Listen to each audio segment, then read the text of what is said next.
நம்ம மூளையை பாதிக்கக்கூடிய 8 விஷயங்களை நான் உங்களுக்கு இப்போ சொல்கிறேன்.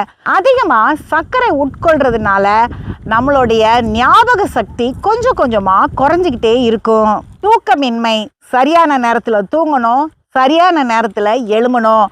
நம்ம அப்படி செய்யலைன்னா நம்மளுடைய மூளை வேலை செய்கிற அளவை இது குறைச்சிக்கிட்டே வரும்.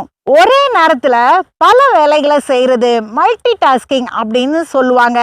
இதை நம்ம செஞ்சோன்னா நம்மளுடைய புத்தி கூர்மை, அதாவது ஐக்யூ குறைஞ்சிக்கிட்டே வரும் நாள் அடைவில்.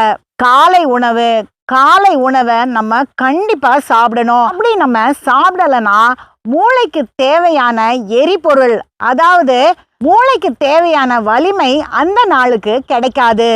ரொம்ப நேரம் செல்ஃபோன், டிவி இல்லைன்னா கம்ப்யூட்டரை பார்க்குறது, அதாவது ஸ்க்ரீன் டைம் அப்படின்னு சொல்லுவாங்க. இப்படி நம்ம பார்த்தோன்னா நம்மளுடைய கவனிப்பு தன்மை குறைஞ்சிக்கிட்டே வரும் நாள் அடைவில். சரியான உடல் பயிற்சி செய்யலைன்னா நம்ம மூளைக்கு தேவையான ஆக்சிஜன், அதாவது பிராணவாயு சரியாக கிடைக்காது. நம்மளை நாமே எப்பயுமே தரக்குறைவாக பேசக்கூடாது. அப்படி நம்ம பேசணும்னா நமக்குள்ள நம்மளை பற்றியே கவலை அதிகமாக உருவாகிட்டே இருக்கும்.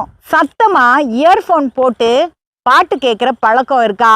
இது உங்கள் மூளையை பாதிச்சுக்கிட்டே இருக்கும். கொஞ்ச நாளில் பல காரியங்களை நீங்கள் மறந்துடுவீங்க. அது மட்டும் இல்லாமல் இயர்ஃபோன் போடுறதுனால காதில் உங்களுக்கு ஏதாவது பிரச்சனைகள் வர்றதுக்கு வாய்ப்பு இருக்குது. இந்த 8 காரியத்தையும் நீங்கள் செய்யாமல் இருந்தால் உங்கள் மூளை தெளிவாக ரொம்ப நாளைக்கு வேலை செய்யும்.